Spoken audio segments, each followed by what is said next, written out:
Olá, seja bem-vindo a mais um vídeo aqui do Pérolas Preciosas e pedimos a você aí, que fique conosco até o final, dê o seu like e compartilhe também este vídeo com outras pessoas.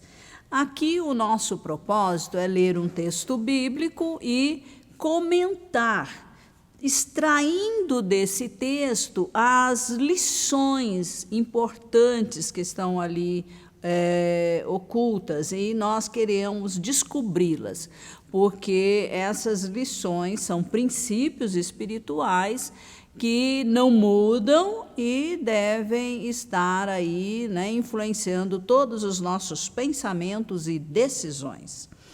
Então, vamos juntos aí para a leitura do texto que está em Marcos, capítulo 10, 17 a 31. Nós estamos indo versículo por versículo dentro do Evangelho de Marcos. E fala sobre um jovem rico. Pondo-se Jesus a caminho, um homem correu ao seu encontro e, ajoelhando-se diante dele, perguntou-lhe: Bom mestre, que farei para herdar a vida eterna? Jesus respondeu: Por que você me chama de bom?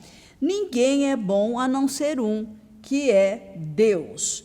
Você conhece os mandamentos: não mate, não cometa adultério, não furte, não dê falso testemunho, não defraude ninguém, honre o seu pai e a sua mãe. Então o homem respondeu: Mestre, tudo isso tenho observado desde a minha juventude.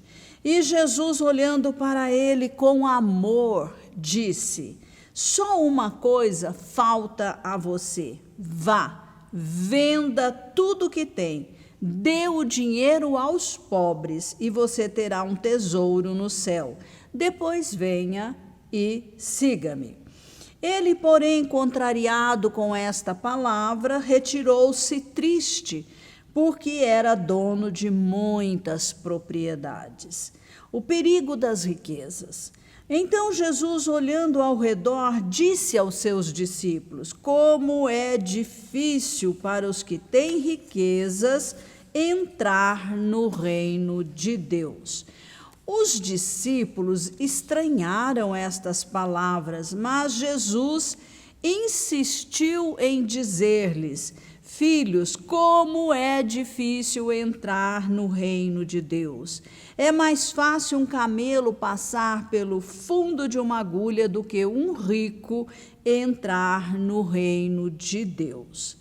Eles ficaram muito admirados, dizendo entre si: Sendo assim, quem pode ser salvo? Jesus, olhando para eles, disse: Para os seres humanos é impossível, contudo, não para Deus, porque para Deus tudo é possível. Então Pedro começou a dizer-lhe: Eis que nós deixamos tudo e seguimos o Senhor. Jesus respondeu: Em verdade lhes digo que não há ninguém que tenha deixado casa, irmãos, irmãs, pai, mãe, filhos ou campos por minha causa e por causa do Evangelho, que não receba já no presente 100 vezes mais casas, irmãos, irmãs, mães, filhos e campos, com perseguições.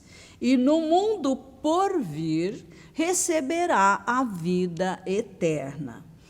Porém, muitos primeiros serão últimos e os últimos serão primeiros. Bem, o homem aqui correu até Jesus disposto a tornar-se um discípulo.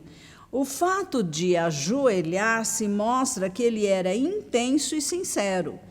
Ele queria saber o que mais precisava fazer para participar das riquezas do Pai Celestial. Ele entendia que ser filho significa ser herdeiro. Vida eterna aqui é o tipo de vida que Deus tem e não apenas uma vida sem fim. Essa qualidade de vida é oferecida aos que creem em Jesus.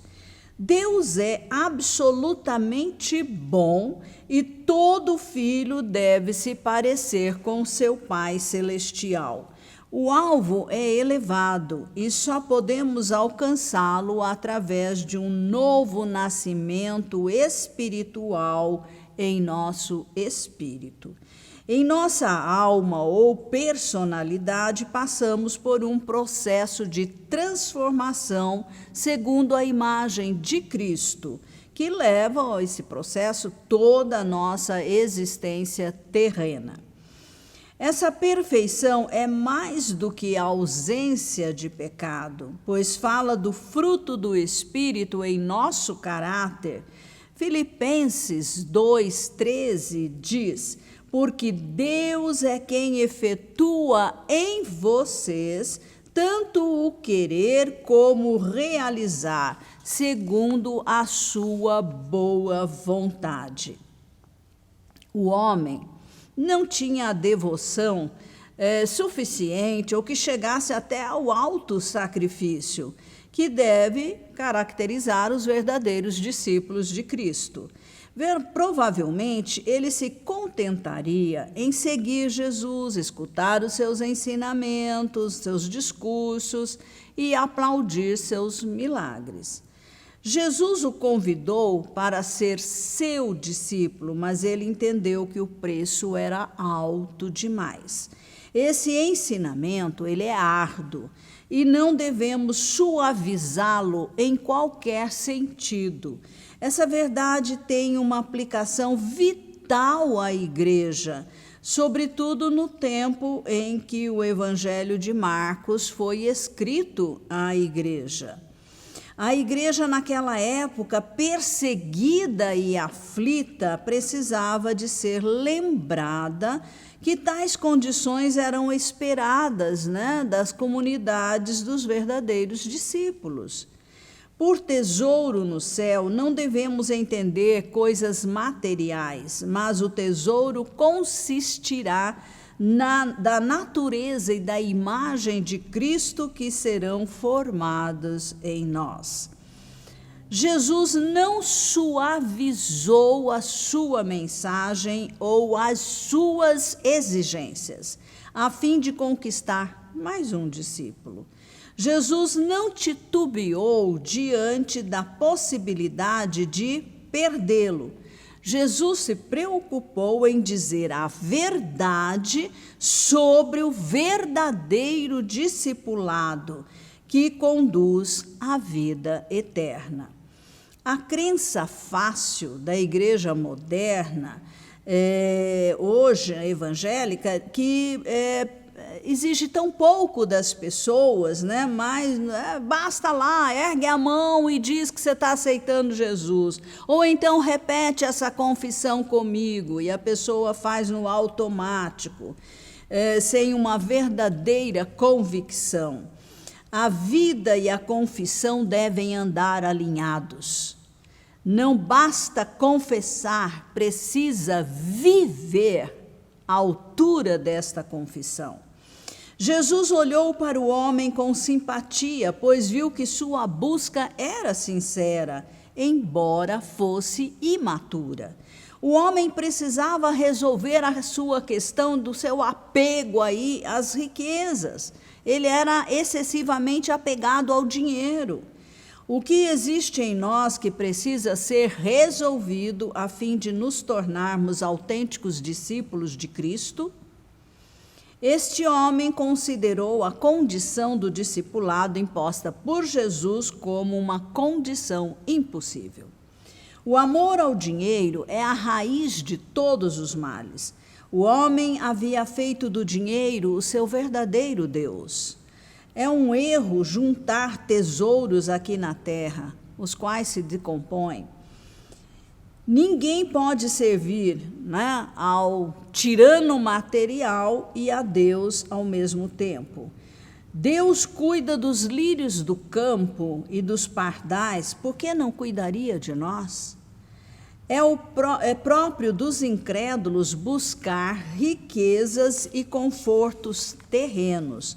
Mas a Bíblia, né, e o próprio Senhor Jesus nos aconselha: busquem em primeiro lugar o reino de Deus e a sua justiça, e todas as demais coisas vos serão acrescentadas. Por si mesmo, um ser humano jamais se livrará do tirano Mamon ou do monstro Plutão, o deus cego das riquezas. Só Deus pode nos empoderar para tanto. Jesus veio para colocar esse poder ao nosso favor. O rico deve aprender a ser dependente de Deus. Pedro se sentiu feliz porque os discípulos não estavam seguindo o mau exemplo desse jovem rico. Ao invés disso, tinham negado a si mesmos, tornando-se discípulos de Cristo. O que eles poderiam esperar? Poderiam esperar a vida eterna, coisa que o jovem rico perdeu. Pedro e seus colegas sofreram privações por serem discípulos, pois certamente nada ganharam de material por deixarem tudo e seguirem a Jesus. Há um galardão para a renúncia. E a pérola preciosa que temos neste texto lido é: não permita que a riqueza o impeça de ter o melhor de Deus em sua vida.